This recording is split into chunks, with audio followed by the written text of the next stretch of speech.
"You're not my husband. You don't own me," my fiancée said, after taking the bartender's number. I nodded and moved out while she was at the club. She came home to an empty apartment and a note, "You don't own my paycheck." All right, Reddit. I know how this sounds. Guy walks out on his fiancée over one comment? Sounds dramatic, right? But nope. Stick with me here, because by the end of this, you'll realize how she deserved everything I did. I'm Stefan, 29 male. This happened a few months ago, and I'm still processing the whole thing. Not because I'm sad or anything, but more like when you finally delete a virus from your computer, and now it's running clean for the first time in months. That's where I'm at. Now let me start from the beginning. Here's what went down. Saturday night, Hendrick's Tavern. Me and my fiancée Kayla were there with our usual crew. My buddy Chris, her friend Courtney, and a few others who don't really matter to this story. We'd been together for 4 years, engaged for 8 months, wedding planned for next June. I'd already dropped 12 grand on the venue deposit alone. 12 grand. Remember that number. Everything seemed normal at first. I mean normal for us, which was basically me pretending not to notice red flags. She was on her phone the whole time we were waiting for our table. Not unusual. Kayla lived on that thing. But there's a difference between scrolling Instagram and the way she was texting that night. Angled away. A little smile. That tells you everything. Here's the thing about that phone behavior. I'd seen it before. 2 months ago at my company holiday party, she spent 45 minutes in the bathroom fixing her makeup, while her phone buzzed nonstop. A week before that, she insisted on sitting facing away from me at dinner so she could see the restaurant. Really, so I couldn't see her screen. Last month, she changed her passcode. When I asked why, she said I was being paranoid and that she deserves privacy. Right. We finally get seated and she orders a mojito. I'm nursing a Coke and trying to have a conversation with Chris about his new job when I notice Kayla keeps getting up. First to go to the bathroom, then to take a call, then to check on our drink order even though the server literally just brought them. Third time she gets up, I watch her. She goes straight to the bar, starts talking to the bartender. Younger guy, maybe mid-20s, sleeve tattoos, man bun. The whole craft cocktail douchebag starter pack. And she's laughing. That fake laugh she does. I can see her from where I'm sitting. She's leaning on the bar, playing with her hair. He's eating it up, leaning in close, writing something on a cocktail napkin. She takes it, puts it in her purse. Yeah, his number. At a bar, while I'm sitting 20 feet away. She comes back to the table. Phone's already out again. Chris is watching me watch her. He doesn't say anything, but I can see it on his face. That look that says, "Bro, you seeing this too?" I waited about 10 minutes. Let her get comfortable. Then I ask casually, "Who's the bartender?" She doesn't even look up from her phone. Nobody, just some guy. He have a name? Now she looks up. And there's that expression. The one I've been seeing more and more lately. Like I just asked her something offensive. Why do you care? Just making conversation. His name is Bryce. Why? Of course his name is Bryce. Probably does CrossFit and has opinions about IPAs. No reason. Just curious what you guys were talking about for 15 minutes. The table gets quiet. Courtney's suddenly very interested in her salad. Chris is doing that thing where he pretends to check his phone, but he's really just trying to disappear. Oh my god, are you serious right now? Kayla's voice is getting louder. People at the next table glance over. We were just talking. I'm allowed to talk to people. Never said you weren't. You're doing that thing again. That controlling thing where you interrogate me like you're my dad. I'm not interrogating her. I asked 2 questions. But I already know where this is going, so I just take a drink and let it go. She doesn't let it go. You know what your problem is? She's on a roll now. Full volume.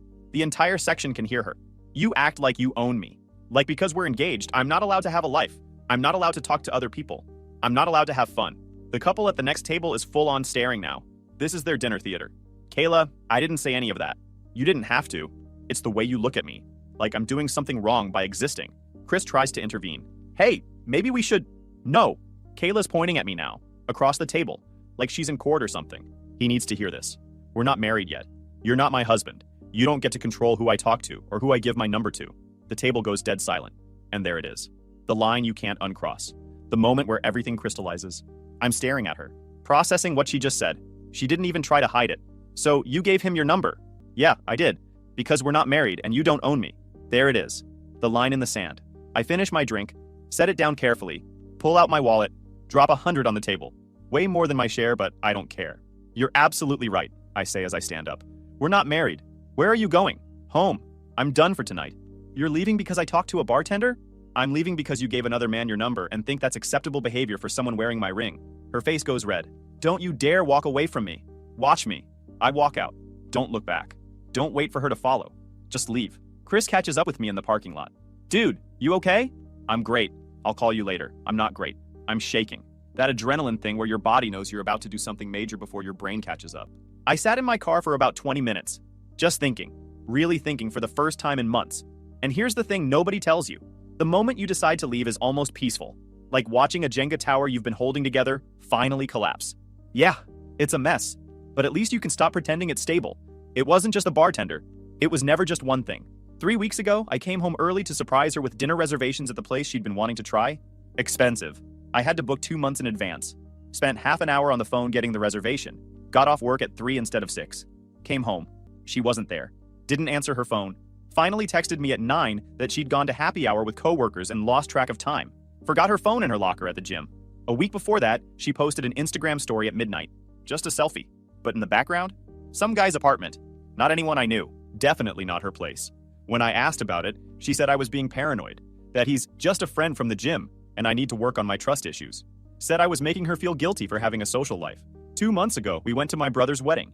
She complained the entire time about how boring it was. How she didn't know anyone. How weddings are such a waste of money. Then spent the reception on her phone. But here's the thing that really gets me. The financial stuff. I make about $90,000 a year. Good money. Software engineer. She makes $35,000 as a social media coordinator, which is apparently code for post Instagram stories for a lifestyle brand. We moved in together 2 years ago. Joint apartment. My name on the lease, but we were splitting rent. Or we were supposed to. I pay 70% of the rent because I make more, and when I suggested we split it evenly, she cried. Said I was being unfair. That relationships aren't about keeping score. That if I really loved her, I wouldn't care about money. So I paid it. Like an idiot. Paid the utilities too. All of them. Internet, electric, water, gas, my name, my accounts, my money. She was supposed to Venmo me her half every month. She forgot more times than she remembered. I've got about $2,500 in unpaid utilities sitting in my Venmo request history from the past 6 months. The Venmo thing has its own show. Every request I sent came with excuses. Oh, I didn't see it. My bank account's weird right now. I'll get you next week. Next week never came. But when she wanted money, those Venmo requests hit my phone within seconds. With entitled little notes too. For groceries we shared, when I bought them. For the Uber we took, when she invited her friends along and stuck me with the bill. My personal favorite was for emotional labor, after an argument she started. $50 for emotional labor. I paid it like an idiot because I thought she was joking. She wasn't. But when she needed a new car, when her credit card got maxed out, when she wanted to go to Cabo with her friends for a long weekend, suddenly we were serious enough that I should help her out. Suddenly relationships were about supporting each other. I helped her out. Every time. Because I'm an idiot who thought being a good fiancé meant being a doormat. I drove home. To our apartment. The one we share. The one that's about to change drastically. She's not back yet. Group chat says she stayed at the bar. Going to some club with friends. Of course she is.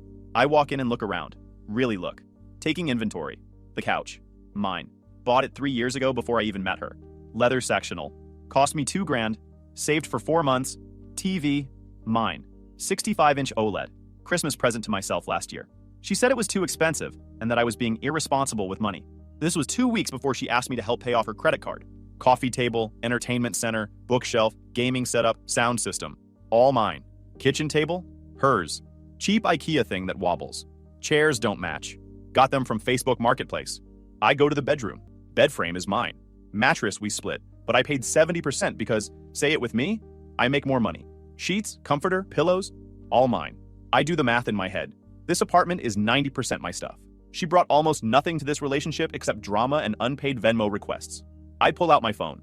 Start documenting everything on the note app, every item, every receipt I can dig up, every Venmo request, every text message where she promised to pay me back. This is when my project management skills kick in. I create a spreadsheet. 3 columns. Item, purchase date, amount. I've got receipts in my email going back 3 years. Every Amazon order, every furniture store purchase, every utility bill with my name on it. I'm compiling evidence like I'm building a legal case because honestly, I might need to. The couch, $2,100. Purchased September 2022, receipt saved. TV, $1,800, still have the box. Coffee maker, $600. Registered warranty in my name. Kitchen knives, $400. Gift from aunt, card saved. The bed frame, $900. Purchased before I even met Kayla. I document it all. Take photos of serial numbers. Screenshot the Venmo requests with her excuses. Save text messages where she promises to pay me back next week. I've got a paper trail that would make an accountant weep with joy. My phone buzzes. Group chat. Courtney. Kayla's really upset. Someone should check on her. Chris, bless him. Maybe Kayla should check on herself. Another buzz. Kayla calling. I silence it. Text from her. Where are you? Another. You can't just leave like that. Another. I'm coming home. We need to talk. I look at the time. 11:40. She won't be home until at least 3 if the pattern holds. Last 3 Saturdays, she got home after 3 a.m., every time telling me I was being controlling for asking where she was. I text Chris. You still have your truck? Yeah. Why? Need a favor. Big one. Can you come over? On my way, bro. Chris shows up at 12:30. I've already started packing. Garbage bags full of clothes. Boxes of books. He takes one look around and doesn't ask any questions. Just says, where do we start? This is why Chris is a real one. We start with the couch. That massive sectional that took 3 people to get up here. We're sweating bullets by the time we angle it through the doorway and down the stairs. His truck barely fits it, but we make it work. Dude, are you sure about this? He asks while we're strapping it down. Never been more sure of anything. We go back for the TV, the entertainment center, my gaming setup, my desk, the bookshelf my parents gave me. Every single thing that's mine. By 2 a.m., we've made 3 trips. The apartment looks like someone robbed it. All these empty spaces where my life used to be. Just her cheap furniture sitting there looking pathetic. Where are we taking all this? Chris asks. Storage unit for now. I'll figure out the rest later. We load up the kitchen stuff. My coffee maker. The nice one. $600 Breville that I bought myself because I'm serious about my coffee, and Kayla used it every morning without ever cleaning it or buying beans. My knives. Japanese steel.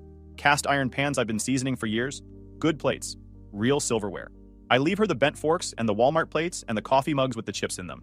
Oh, she's gonna lose her mind, Chris says, watching me wrap up my coffee maker like it's a newborn. Good. She can buy her own. Bathroom, my towels, my toiletries, everything. I leave her the hand towels and her 73 bottles of various skincare products. I'm in the bedroom when it hits me. The ring. Her engagement ring. Sitting in a little jewelry dish on her side of the bed. Not on her finger where it should be. Just sitting there. She takes it off all the time. Says it's too heavy or gets in the way when she's at the gym. The gym where she apparently meets guys who end up in her Instagram stories at midnight. The ring cost me $8,000. 2 months' salary. I saved for a year. Went to 4 different jewelers. Had it custom designed. I proposed to her at the restaurant where we had our first date. The whole thing was perfect. And she takes it off to go to the gym. $8 grand. I picked it up. Look at it. This little piece of metal and rock that was supposed to represent forever. I slip it in my pocket. We're loading the last of it when Chris says, what about bills and stuff? Right. The bills. I sit on the floor. The apartment echoes now without my furniture. Pull out my phone. Internet account. Electric. Water. Gas. All my name. All my account numbers. All my money. I screenshot everything. Forward it all to her email with one message. You've got 1 week to transfer these to your name.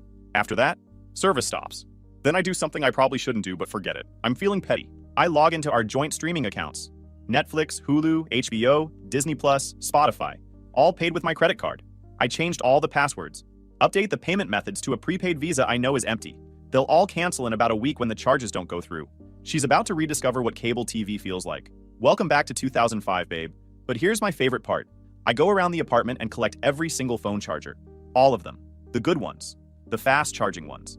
The 6-foot ones she uses to scroll in bed. Every single one. I leave her exactly 1 charger. You know the one. That crappy broken cable that only works if you angle it exactly right and don't breathe near it. The one that charges at like 2% per hour. That one's all yours now, babe. Chris watches me stuff the chargers in a bag. Dude, that's diabolical. She can buy new ones. Just like she can buy a new coffee maker. Small? Yeah. Satisfying? Absolutely. Hilarious? I'll be thinking about her trying to charge her phone at 3% battery with that busted cable for years. Okay, I tell Chris. One more thing. I find a piece of paper. The back of some junk mail. I write, you're right. I'm not. These exact words. That's it. Perfect. She wanted independence? Here's what it looks like. We walked out at 3 a.m. I didn't look back. Lock the door. Slide my key underneath it. Leave. Chris drives. I sit in the passenger seat watching the city go by. My phone starts buzzing around 3:30. I don't look at it. Where are we going? Chris asks. Storage unit first. Then I need to crash somewhere for a few days. You can stay with me. Got a spare room. Thanks, man. For what it's worth, she's been treating you like garbage for months. We've all seen it. Yeah? Courtney even said something to her a few weeks back. Told her she was taking advantage of you. What did Kayla say? That you didn't mind. That you liked taking care of her. Cool. Great. I laughed. My phone won't stop buzzing. The screen's lighting up every few seconds. I finally looked at it. 42 missed calls. 83 text messages. The messages are a journey. First comes confusion. Where are you? Then anger. Did you seriously take the couch? Oh my god, you took the coffee maker? Then the gaslighting kicks in. I never gave him my number. You misheard. You're remembering it wrong. Then blame shifting. This is all because I have male friends. Your insecurity is showing. Then back to desperation. I'm sorry. We can go to counseling. Please just answer me. It's textbook. I've seen this pattern before from her. The 5 stages of not getting her way. I screenshot every single message before I block her. Documentation is everything. I blocked her number. The silence is immediate and perfect. I don't sleep. I lie in Chris's spare room staring at the ceiling fan, going around and around. Click, click, click. Hypnotic. Around 8 a.m. I got up. Shower. Look at myself in the mirror. I look like hammered garbage. But there's something lighter. Like I've been carrying a backpack full of bricks and finally took it off. I check my phone. Had to unblock her temporarily because she's now calling from every number she knows. Her mom, her sister. Courtney random numbers I don't recognize. But the best ones are the texts from unknown numbers. It's her. Obviously her. The progression is fascinating. This is crazy. You can't just leave? We're supposed to get married. My mom thinks you're having a breakdown. The venue deposit is non-refundable. We're going to lose $12,000. And then, my personal favorite, my dad wants to talk to you about this. You owe us an explanation. I text back from a number she doesn't have. Check your email. Already sent proof of everything. Venmo requests. Text messages. Timeline of every time you came home after 2 a.m. Timestamps on those Instagram stories. Your conversation history with the guy from the gym going back 2 months? You want to involve parents? I've got receipts for days. She doesn't respond to that one. Chris makes coffee, hands me a mug. What's the plan? Short term? Lay low. Let her freak out. Long term? New apartment. Fresh start. Maybe a better taste in women. She's blowing up the group chat. What's she saying? That you abandoned her. That you stole all the furniture and you're being abusive? That's rich. Yeah, Courtney's backing her up. A couple of other people too. But most people are asking questions. Like why you left. What actually happened. And I told them. Posted screenshots of her Venmo requests. The ones where she owed you money. Mentioned how she stayed out until 4 a.m. every weekend. Mentioned Bryce. Chris, you didn't have to. Yes, I did. She doesn't get to control the narrative when she's the one who messed up. My phone rings. David. Kayla's dad. Dang it. I answer. Hello? Son? What the heck is going on? His voice is stern. Did Kayla tell you? She said you left her. Took all the furniture. Abandoned her in the middle of the night. Did she mention the part where she gave another man her number? In front of me? In front of our friends? Silence. Did she mention the part where she said I don't own her because we're not married yet? More silence. David, I have screenshots. I have Venmo requests going back 6 months. I have text messages. I have timestamps. If you want the full story, I'm happy to send it all to you. He sighs. That heavy sigh that says he already knows. Send it. I hung up. Forward him everything. And I mean everything. The Venmo history. The text messages where she cancels plans last minute. The Instagram stories with timestamps. The full conversation with another guy that I found in her iPad that was still logged into her Instagram DMs.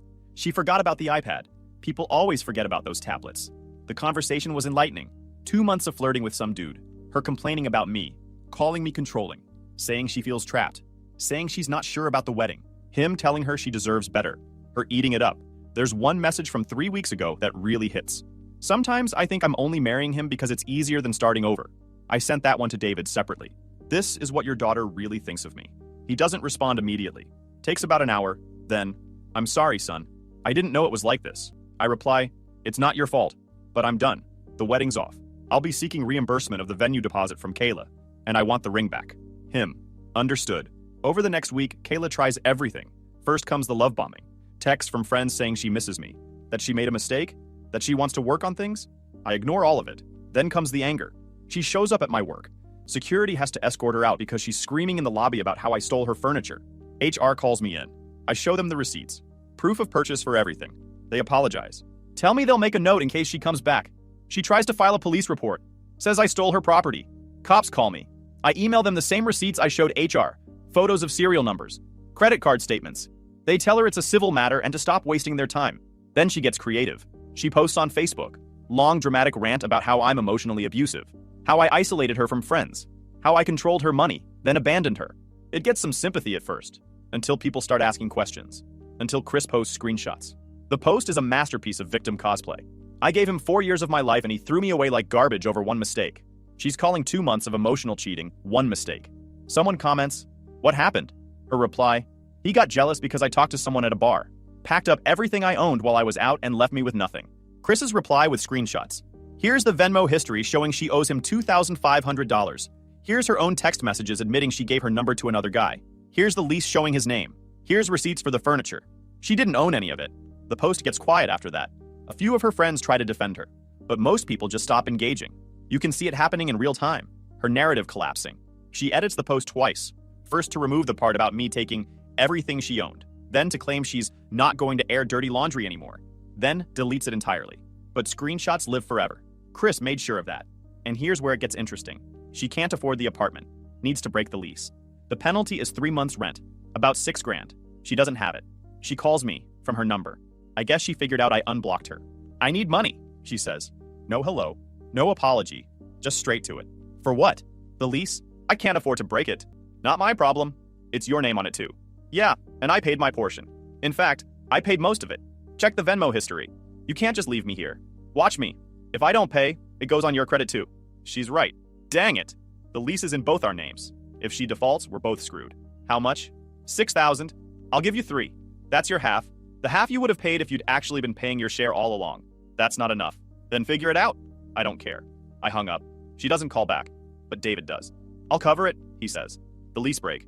But I need you to do something for me. What? Meet with Kayla. Face to face. One time. Give her closure. Closure. She's not handling this well. Her mother's worried. I'm worried. Just one conversation. Then you can walk away for good. I think about saying no. About just blocking everyone and disappearing. But David's always been good to me. And honestly, part of me wants to see her face when I tell her exactly what I think. Fine. One conversation. Public place. Then I'm done. Deal. We met at a coffee shop. Neutral territory. She's already there when I arrive. And she looks rough.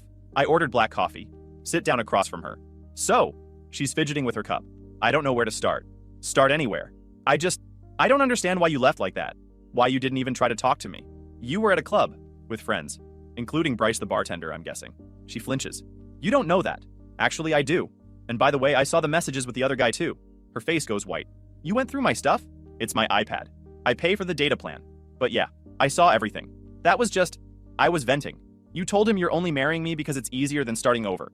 She looks like she's been slapped. I didn't mean... Yeah, you did. And you know what? Thank you for finally being honest. Even if it wasn't to my face. You don't understand. I do love you. No, you don't. You love having a wedding to plan and telling people you're getting married. You don't give a darn about me. That's not true. What's my mother's name? Silence. What's my middle name? She's staring at her coffee. Won't look at me. 4 years, Kayla. We've been together 4 years. You don't know basic stuff about me because you've never cared enough to remember. I'm bad with names and dates. You remembered your friend's birthday 3 weeks ago, but you forgot our anniversary. She's crying now. People are staring. I made a mistake, she says. Her voice cracks. People make mistakes. Nope. This was months of disrespect, of taking me for granted, of treating me like a bank account. I never... Let me finish. You want to know what really kills me? It's not even the cheating. It's that you made me feel crazy for noticing. Every time I brought up something that bothered me, you flipped it. Made it about my insecurity, my trust issues, my controlling behavior. You gaslit me for 6 months straight while you were texting another guy. I wasn't... Don't. I read everything, Kayla. All of them. You told him I was boring, that I didn't understand you, that you felt trapped. You even told him you were only staying with me until you figured out your finances. That was 4 months ago. Her face goes pale. She didn't think I'd seen that one. You want to talk about mistakes? I continue. Here's a mistake. Thinking you could have it both ways. Thinking you could keep me around for stability while shopping for other options? I continued. You owe me almost $2,500 in unpaid utilities. You've blown off plans with me at least a dozen times in the past 6 months. You take off your engagement ring more than you wear it. You post Instagram stories from other guys' apartments at midnight and call me paranoid when I ask about it. I have friends. I have a life. So do I, but I don't disrespect you. And I don't give my number to other women. What do you want me to say? She sobbed. Nothing. I don't want you to say anything. I just want you to understand that this is over. She reaches across the table like she's going to grab my hand. I pull back. Stefan, I said we're done, I say.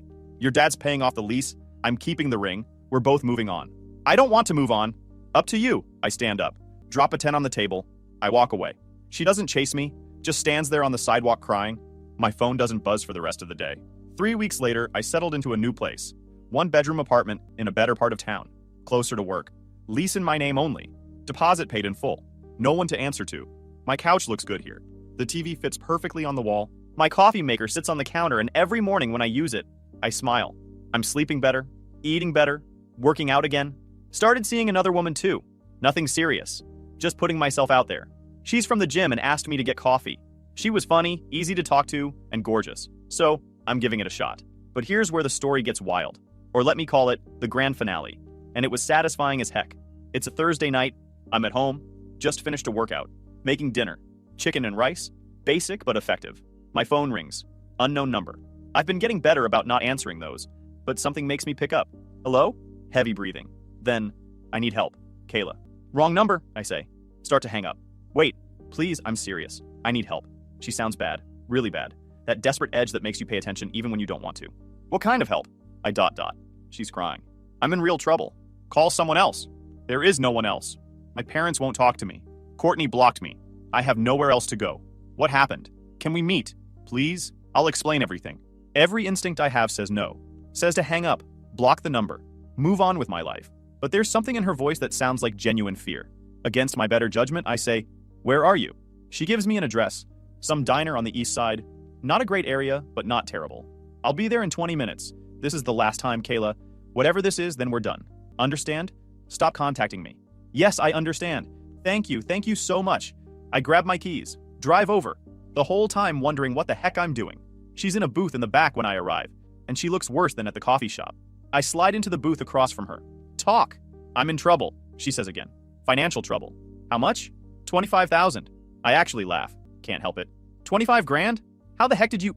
Credit cards, personal loans. I thought I could pay it back. I thought. She trails off. It doesn't matter what I thought. I can't pay it. Collections is calling constantly. They're threatening to sue, to garnish my wages. My credit's destroyed. And you want me to bail you out? No, I mean, I don't know. I just needed to tell someone. My parents disowned me after they found out about Bryce. After they paid off the lease and found out I'd already moved him in 2 days later. You moved him in? It didn't work out. He left after 3 weeks. Said I was too much drama. She laughs bitterly.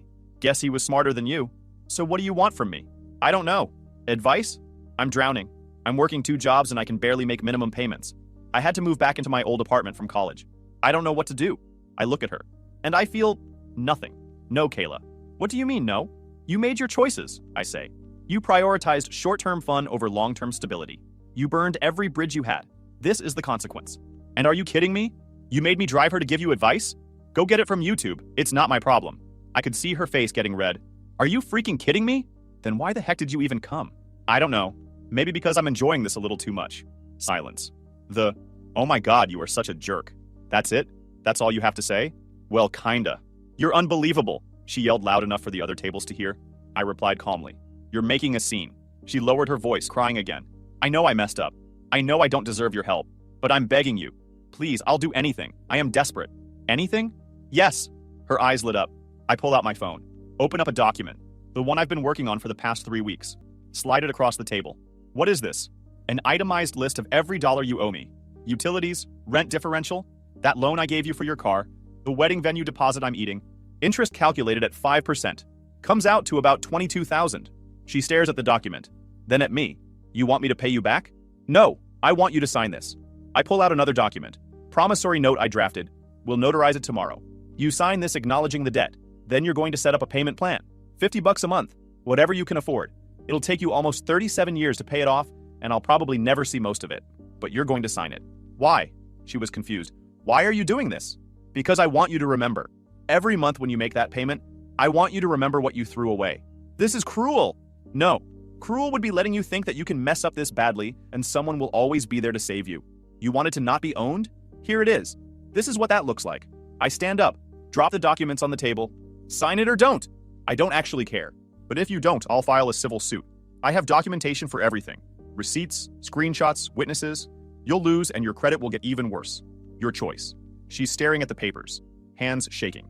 One more thing, I say. That ring you left like garbage? I sold it. Got $7,200 for it.